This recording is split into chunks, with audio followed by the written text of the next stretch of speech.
right, guys, in this section, we're going to talk about how do I choose forward mode versus perspective mode. How do you choose that? How do you know which one to use? Well, what I do is I follow a few simple rules to narrow it down, and therefore it helps kind of understand what you're doing and helps you choose better modes. One of the things I use is when, for example, if I'm fishing bottom hugging baits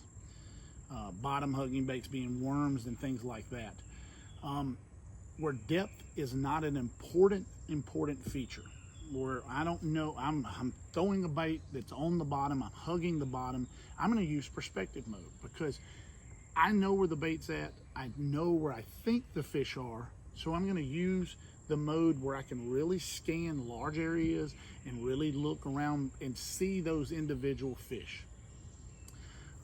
So bottom hugging style baits, I'm going to use those. If I'm using a depth specific bait, say a crankbait, a spinner bait, if I'm using, for example, a jerk bait or an A-rig, I tend to go toward forward mode more because I really want to make sure that I'm accurately on the depth the fish are.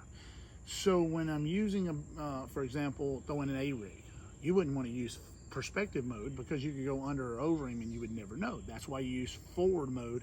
Make sure you get your bait on the right level and get it above his head where it works the best.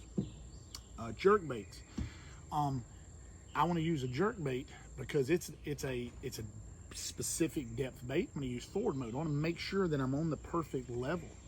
Spinner baits, same thing. But for example, when I'm using, say, big swim baits where, you know, you're reeling them slow, it's not about the depth, it's about the bait, or big glide baits, that's when I use perspective mode. So bottom hugging baits and baits where the depth of the bait pretty much remains static, you're reeling them real slow, they're not changing much, that's when I'm going to use perspective mode. Those are baits where I want to make sure and see if fish are following my baits, see if fish come off of trees or come out of brush piles or come off of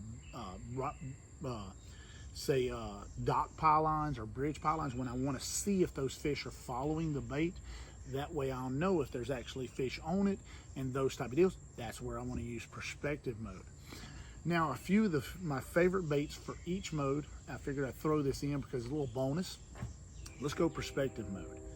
Big swim baits, worms. I know it sounds a little different than some of the other people's thinking, but worms, big worms, bottom hugging worms, glide baits, those type of deals. Those are the 3 or 4 baits that I would use on perspective mode. Even square bill crankbaits where that depth is very static, it stays the same type deal. That's something that, whoa, that stays the same. Now forward mode, I'm going to use A-rigs, things like that. A spinner bait, which the depth can vary depending on the weight and the retrieve ratio. Jerk baits, different jerk baits go to different depths. That's a big deal. Or if I'm fishing brush piles, say deep brush piles, where I'm throwing a crankbait and I want to make sure that I'm just coming over the top and not burying it into that heel, that's where I'll use the forward mode. But guys, this is where we're really getting technical. We're really taking all we learned and starting to really break it down and choose what's best to attack the fish that we're after. So I hope you enjoyed this section, and when you put it together with all the other sections, man, it's gonna make you dynamite on the water.